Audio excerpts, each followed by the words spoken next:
estimados participantes, bienvenidos a este nuevo periodo académico. Desde ya, pues bueno, les deseo y les auguro el mayor de los éxitos. Quien les habla, su facilitadora María Valeria Guaramato, y en esta oportunidad, pues bueno, tengo gratamente la oportunidad de ser su profesora, de guiarlos en el desarrollo de la materia de Derecho del Trabajo o legislación laboral en este caso, ¿sí? Vamos a tener ya visualizado el plan de evaluación en la plataforma. Cualquier duda que ustedes presenten referente a las evaluaciones, al desarrollo o a la presentación de dichas evaluaciones, por favor se comunican conmigo a través de la plataforma y allí con mucho gusto los voy a atender. Entonces, bueno, vamos a dar inicio, vamos a lo que nos compete pues en la tarde de hoy, a iniciar este primer módulo de la materia, ¿ok?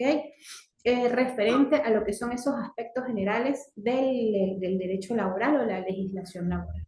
Vamos a iniciar dando una definición, un pequeño concepto de lo que se refiere a esta rama del derecho, ¿sí? El derecho laboral es aquella rama del derecho que se encarga de regular todas y cada una de las relaciones laborales. Esto quiere decir las relaciones que se desarrollen en el contexto de una relación de trabajo entre los empleadores o los patronos y los empleados o los trabajadores. ¿Cuál es su finalidad? ¿Cuál es el objetivo principal del derecho del trabajo? Consiste en establecer ese conjunto de normas jurídicas, bien, ese marco legal que vele por garantizar la protección de los derechos laborales de todos y cada uno del conjunto de colaboradores o de trabajadores.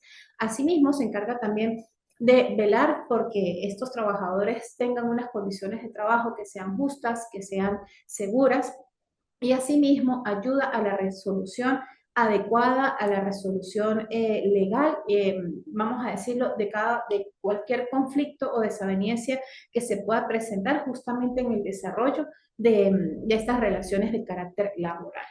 Muy bien. Bueno, nosotros hablamos de las relaciones entre empleadores o empleados, o esas relaciones de carácter laboral. Nosotros tenemos que tener en cuenta una serie de elementos que son justamente los que le dan esa característica, les dan, digamos, ese valor de relación laboral. De primera mano, tenemos la prestación personal del servicio. Todo trabajador, todo empleado, todo colaborador tiene que prestar su servicio, realizar sus funciones o hacer su trabajo, llamémoslo así, en nombre propio. Tiene que hacerlo por cuenta propia.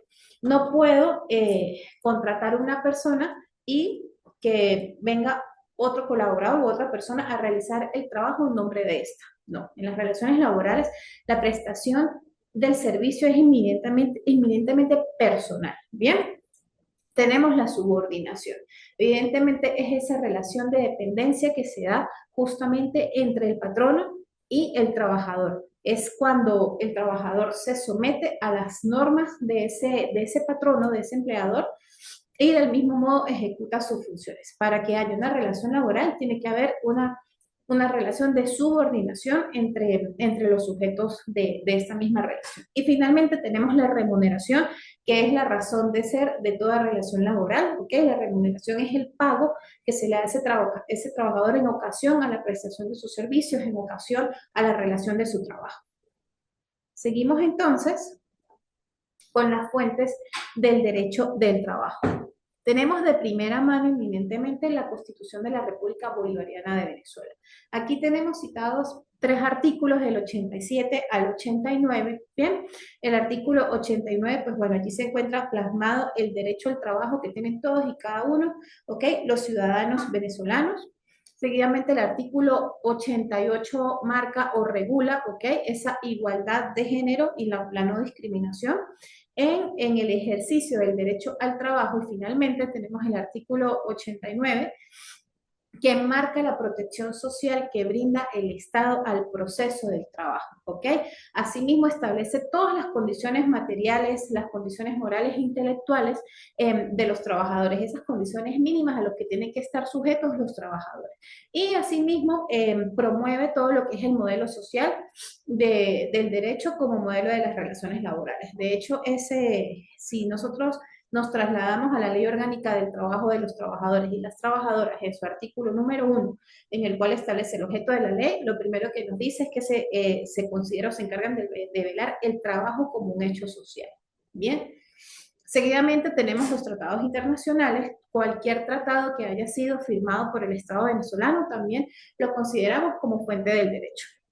Del mismo modo, también tenemos que tomar en cuenta todos esos acuerdos, ¿ok?, bajo los cuales Venezuela los ha suscrito, así con diferentes tipos de organizaciones. Tenemos a la Organización Internacional del Trabajo y del mismo modo aquellos, vamos a decir, convenios, ¿ok?, en la aplicación subsidiaria, pero donde se encarga de velar de ese conjunto de derechos fundamentales, de ese conjunto de derechos humanos. Entonces, tratados internacionales, todos tratados de carácter internacional al cual Venezuela se haya suscrito.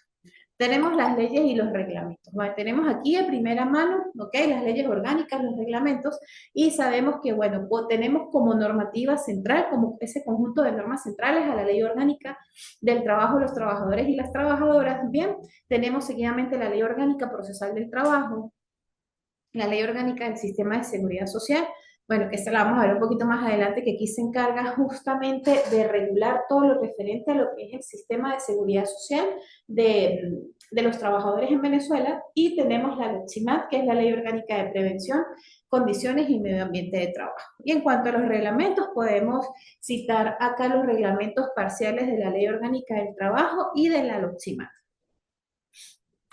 Seguimos entonces. Con el tema de las fuentes del trabajo, tenemos las costumbres y las prácticas laborales. Cuando nosotros hablamos de costumbres, es como esas prácticas laborales que nosotros realizamos de manera reiterativa, bien, que se encuentran ya arraigadas, bien sea en un sector, en una industria, en una región, que puede ser, vamos a decir, considerada como fuente del derecho. Pero cuando hablamos de costumbres, ¿ok?, de costumbres en el ámbito laboral, esto va a ser tomado en cuenta como una fuente secundaria, una fuente subsidiaria, ¿ok? Seguidamente tenemos la jurisprudencia, que ya sabemos que la jurisprudencia es ese conjunto de sentencias, de decisiones judiciales emanadas, y evidentemente, en este caso del derecho laboral, las que son provenientes o emanadas de los tribunales laborales y de la casa y de la sala, perdón, de casación social del Tribunal Supremo de Justicia, ¿ok? Esto sí es una fuente primaria, una fuente de verdad que reviste gran importancia. ¿Por qué? Porque este conjunto de jurisprudencias nos ayuda a interpretar disposiciones legales, nos ayuda a interpretar o esclarecer cuando haya ambigüedad o cuando haya duda en la aplicación o interpretación de un artículo, ¿ok? Y del mismo modo nos ayuda a establecer precedentes y aclarar ciertas situaciones específicas que se puedan presentar en un entorno laboral. Tenemos finalmente la doctrina. La doctrina es ese conjunto de estudios, ¿okay?, de análisis, reflexiones realizadas por un conjunto de expertos o de estudiosos del derecho, ¿ok? Y esto también puede ser considerado como una fuente secundaria o una fuente auxiliar. Vamos entonces con las características del derecho laboral. El derecho laboral, pues bueno, posee un conjunto de características bien especiales. Bien, de primera mano tenemos que es un derecho dinámico, ya que este se encuentra en una constante evolución, evoluciona cada día. Vamos a decir, es un derecho que se va adaptando a las diferentes necesidades que puedan surgir de acuerdo al país o a los diferentes procesos socioeconómicos que se vivan. ¿Ok? Tenemos que es un derecho expansivo, ya que él nació siendo un derecho con un alcance, con una amplitud muy corto, muy bajo, pero pues a medida del tiempo que se ha ido actualizando por su mismo dinamismo, y pues bueno, ha ido abarcando a mayor número de trabajadores, a mayor número de, vamos a decir, de industrias, y evidentemente pues ese alcance se ha ido expandiendo.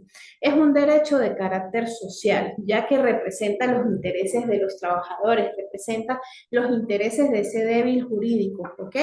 Es un derecho específico, ya que abarca los deberes y derechos, tanto vamos a hablar, los deberes del patrono, pero evidentemente los deberes y los derechos también de los trabajadores, ¿ok? Pero evidentemente enmarcado a lo que se refiere a las relaciones laborales. Y finalmente tenemos que es un derecho autónomo. A pesar de que forma parte del derecho positivo, pues bueno, tiene un marco jurídico, un conjunto de normas que se encargan, de normas propias, que se encargan justamente de regular esas relaciones de trabajo. vamos a analizar un poco lo que son los principios constitucionales del derecho laboral. Quiero hacer aquí una apreciación. Por favor, esto es un punto bastante importante, ¿ok? En lo que concierne al desarrollo de este primer módulo. Estúdiense, por favor, y hagan hincapié en los principios constitucionales del derecho laboral, porque nos va a llevar evidentemente a entender este conjunto de derechos que tienen los trabajadores. Entonces, aquí les hago un apartado. Por favor, presten vital importancia a este punto. Ok, dentro de los principios constitucionales tenemos de primera mano el principio de intangibilidad y progresividad. Lo encontramos normado en el artículo 89 de la Constitución y en el artículo 18, numeral 2 de la Ley Orgánica del Trabajo. ¿A qué se refiere este principio de intangibilidad y progresividad? Los derechos de los trabajadores en ningún momento pueden sufrir desmejoras ni pueden ir en detrimento de ese trabajador. Por el contrario, los derechos siempre deben ser progresivos, siempre deben ir mejorando, tratar de abarcar, vamos a decir, más situaciones, más beneficios para ese trabajador. Bien, tenemos de segunda mano el principio de irrenunciabilidad, lo encontramos normado en el artículo 89 de la Constitución y en el artículo 19 de la Ley Orgánica del Trabajo. Vamos a dar un momento lectura a este artículo. Irrenunciabilidad de los derechos laborales. En ningún caso serán renunciables los derechos contenidos en las normas y disposiciones de cualquier naturaleza y jerarquía que favorezcan a los trabajadores y las trabajadoras. Las transacciones y convenimientos solo podrán realizarse al término de la relación laboral y siempre que versen sobre derechos litigiosos, dudosos o discutidos, consten por escrito y contengan una relación circunstanciada de los hechos que la motiven. En consecuencia, no será estimada como transacción la simple relación de derechos, aun cuando el trabajador o trabajadora hubiese declarado su conformidad con lo pactado. Esto quiere decir que no hay ningún documento, ningún acto, ningún convenio, ¿okay?, que suscriba el trabajador en el cual lo hagan renunciar a un derecho, a un conjunto de derechos laborales, donde este sea válido. Todo documento, acto, convenio, donde se estipule la renuncia del trabajador a sus derechos es un documento, es un acto totalmente nulo, ¿ok? Todos los derechos de los trabajadores se encuentran amparados en la Constitución de la República Bolivariana de Venezuela.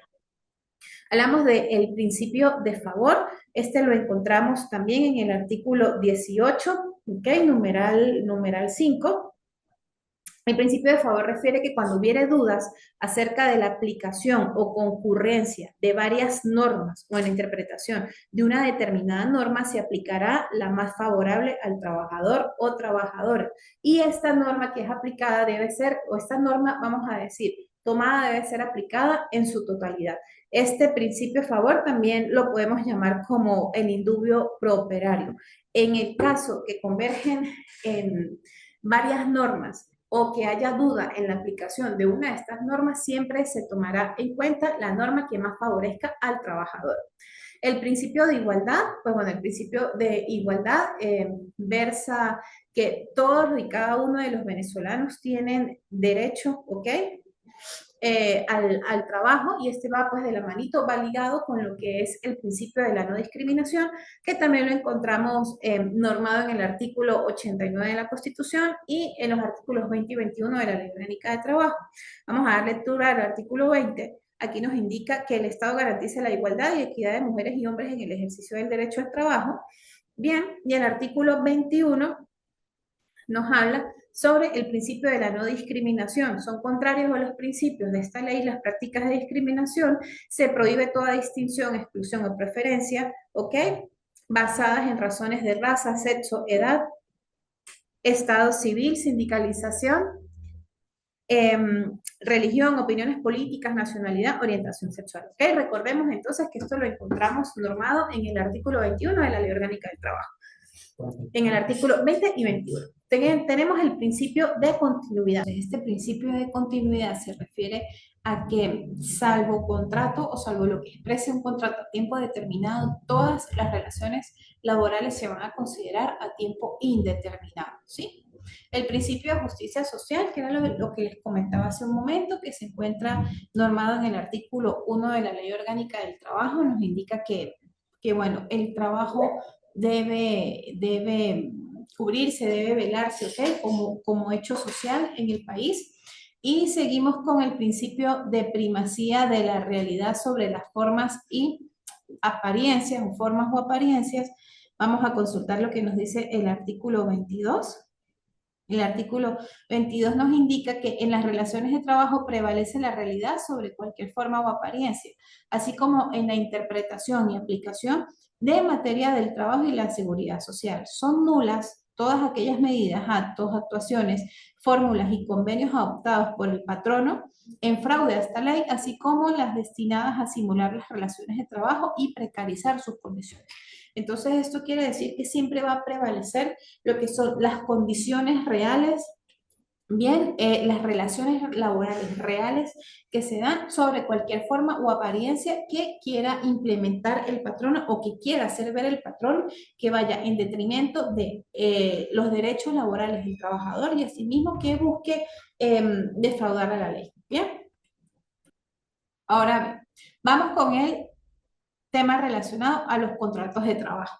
El contrato de trabajo, vamos a decir que es esta herramienta legal, esta herramienta jurídica donde nosotros vamos a plasmar todos y cada una de las condiciones o aquellos acuerdos mediante las cuales se va a desarrollar esa relación de trabajo. Entonces, el contrato de trabajo consiste en ese acuerdo, bien sea verbal o escrito, que evidentemente siempre se sugiere, ¿ok? Que siempre sea por escrito, ¿ok? Que se da entre un empleador y el trabajador, en el cual este trabajador o este empleado se compromete a prestar su servicio en favor, ¿ok? De las órdenes o en favor del patrono o de su empleador, ¿ok? A cambio de una remuneración previamente establecida y aceptada por ambas partes. Y del mismo modo, el patrono se compromete a proporcionar y a garantizar condiciones laborales y de seguridad que sean óptimas y del mismo modo sean las mínimas exigidas por la ley. Esto lo encontramos en el artículo 55 de la Ley Orgánica del Trabajo. Ok, vamos a ver si lo conseguimos por acá. Ok, el contrato de trabajo dice que es aquel mediante el cual se establecen las condiciones en las que una persona presta sus servicios en el proceso social del trabajo bajo dependencia, ok, a cambio de un salario justo, equitativo y conforme a las disposiciones de la Constitución de la República Bolivariana de Venezuela y la ley, quiere decir la Ley Orgánica del Trabajo. Cuando nosotros hablamos o queremos formular o nosotros queremos validar, firmar un contrato, convenir un contrato de trabajo, existen una serie de elementos que tienen que estar presentes para que ese contrato realmente sea válido. Bien, tenemos de primera mano el consentimiento libre y voluntario de ambas partes. No se puede firmar, no se puede suscribir un contrato de trabajo cuando alguna de las dos partes ha sido coaccionada para ello. Bien, consentimiento libre y voluntario para la firma, ¿ok? Para suscribir ese contrato de trabajo. Seguidamente tenemos la subordinación del trabajador al empleador. Esto también lo vimos en los elementos, vamos a decir, cuando hablamos del derecho laboral, de esos elementos principales, que son los sujetos, evidentemente, el trabajador y el patrono. El segundo elemento, la subordinación, ¿ok? Tercero, tenemos la prestación de servicios por parte del trabajador, esa prestación individual por parte del trabajador, y seguidamente tenemos el pago de una remuneración por parte del empleador al patrón, al trabajador. En este caso, pues bueno, en ocasión de la prestación de servicios por parte de ese trabajador por el desarrollo, el cumplimiento de sus funciones, ¿ok? Pues este merece, o sea, tiene el derecho a una contraprestación dineraria. Entonces, repasando, tenemos que entre los elementos que debe considerarse al momento de firmar o de suscribir un contrato de trabajo, tenemos consentimiento libre y voluntario de las partes, tenemos la subordinación, ¿ok? En la relación laboral, la prestación de servicios individual por parte del trabajador y la remuneración correspondiente en ocasión a esa prestación de servicio. Ok, ¿cómo nosotros podemos clasificar los contratos de trabajo? Tenemos dos vertientes. Podemos clasificarlos de acuerdo a los sujetos que intervienen o de acuerdo a la duración del contrato de trabajo. De acuerdo a los sujetos, nosotros nos podemos encontrar con un contrato individual de trabajo, que es aquel que se celebra simplemente entre un patrón o un empleador y un trabajador o un empleado. Bien, y tenemos el contrato colectivo del trabajo, que es que se va a celebrar, bien sea con un patrono o una asociación de patronos, pero aquí ya el sujeto pues es colectivo. ¿Ok? Se va a realizar por una asociación, federación o confederación de trabajadores. ¿Ok? Cuando hablamos contrato colectivo, la palabra colectivo vamos a remontarnos de una vez a derecho colectivo del trabajo, la parte sindical del derecho laboral. Y según su duración tenemos el trabajo, el contrato de trabajo a tiempo indeterminado, ¿ok? Que es cuando este trabajador ha sido contratado de una forma permanente o fija, que esto también lo veíamos, que es justamente ese principio de continuidad, que toda relación laboral se presume que es a tiempo indeterminado, salvo lo que diga en contrario un contrato, ¿ok? Y tenemos el contrato por tiempo determinado. Aquí acuerdan un inicio, o sea, acuerdan una fecha, tanto inicio como de fin, ¿ok? De esa relación laboral. Este lo encontramos normado en el artículo 62, 63 y 64 de la Ley Orgánica del Trabajo. Cuando nosotros hablamos de contrato a tiempo determinado, ¿ok? Tenemos que tener claro que únicamente se puede celebrar ese tipo de contrato bajo estos cuatro supuestos que se encuentran en la ley, en el artículo 64 de la Ley Orgánica del Trabajo. De primera mano podemos celebrar un contrato a tiempo determinado cuando lo exija la naturaleza del servicio, como por ejemplo una empresa, un local, un comercio, ¿ok? Que se dedique a las ventas, bien sea una papelería de útiles escolares o las ventas en diciembre, ¿ok? Que evidentemente por temporadas incrementa el auge, incrementan las ventas. Entonces, la empresa necesita de personas, pero solamente para suplir, ¿ok? Esa temporada, ese periodo de tiempo determinado. Lo puede, vamos a decir, demostrar fácilmente de acuerdo a sus libros contables, en donde, ¿ok? Demuestran que en estos periodos o en estos lapsos de tiempo sufren un incremento en sus ventas y evidentemente requieren de personas para justamente ayudar a suplir esa falencia. Bien. Cuando tenga por objeto sustituir provisional y ilícitamente un trabajador, esto que cuando el trabajador pide un permiso por estudio, un permiso por viaje, cuando el trabajador se encuentra de reposo, ¿ok? Podemos contratar a un trabajador para que realice una suplencia lícita. Seguidamente, cuando se trate de trabajadores que prestan servicios fuera de Venezuela, y cuando no se haya terminado la labor para lo cual yo contraté de primera mano a un trabajador. Voy a dar un ejemplo. Yo contrato un trabajador para que instale un servidor, ¿ok? En la organización. Mi gerente de sistemas o mi encargado de sistemas, evidentemente, no puede dedicar el 100% del tiempo porque descuidaría, ¿ok? Sus demás funciones. Entonces, la empresa en ese momento contrata un ingeniero que se va a dedicar solamente a la instalación de ese servidor. Pero ¿qué pasa? Puede ser que por razones ajenas a las voluntades de las partes, en este caso el patrono y ese trabajador, fallas de electricidad, no sé, fallas en el internet, cualquier otra razón no imputable a estas partes, a las causas ajenas, se tiene el ingeniero, la persona en este caso, no pudo realizar esa instalación en el tiempo en el cual se estipuló, ¿ok? Entonces, allí se puede celebrar otro contrato a tiempo determinado, ¿ok? Para que, bueno, se pueda culminar con ese trabajo o con esa labor para lo cual lo fue contratado. Y aquí en el artículo 59 de la Ley Orgánica del Trabajo vamos a encontrar el contenido que debe tener todo contrato laboral. ¿Ok? No se puede celebrar un contrato laboral sin que tenga todos estos requisitos que se encuentran estipulados en la ley. De verdad es súper importante que ustedes cuando suscriban o cuando vayan a redactar un contrato o ustedes estén en una organización y ya el contrato se encuentre redactado, por favor verifiquen que cumpla con todos y cada uno de estos requisitos. Evidentemente, identificación plena de ambas partes, ¿ok? Ambas partes, en este caso patrón y trabajador, la denominación del puesto de trabajo o el cargo que va a realizar el trabajador en este caso, con una descripción de todas y cada una de las funciones que va a desempeñar, ¿ok? Con la mayor precisión posible. La fecha de inicio de esa relación de trabajo, La indicación expresa que se trata de un trabajo o de un contrato a tiempo determinado o para una hora determinada, de acuerdo a los supuestos que acabamos de ver hace un momento. La indicación del tiempo de duración y evidentemente su fecha de culminación, la obra o labor que se va a realizar, en el caso de que sea un contrato para una obra determinada, la duración de lo que va a ser su jornada de trabajo, el salario estipulado, su forma de cálculo del mismo modo su forma y su lugar de pago, ¿ok? El lugar donde deben prestarse los servicios, si en el caso de que tengan acuerdos colectivos o convenciones colectivas suscritas, pues hacer mención a ellas, el lugar de la celebración del contrato de trabajo y cualquier otras estipulaciones que acuerden las partes, ¿ok? Entonces, bueno, muchachos, vamos a dejar el desarrollo hasta acá por el día de hoy.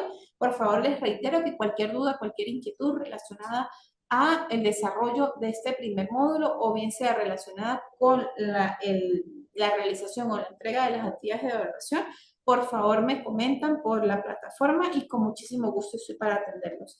Espero que se encuentren muy bien, mucho éxito y nos vemos en otra oportunidad.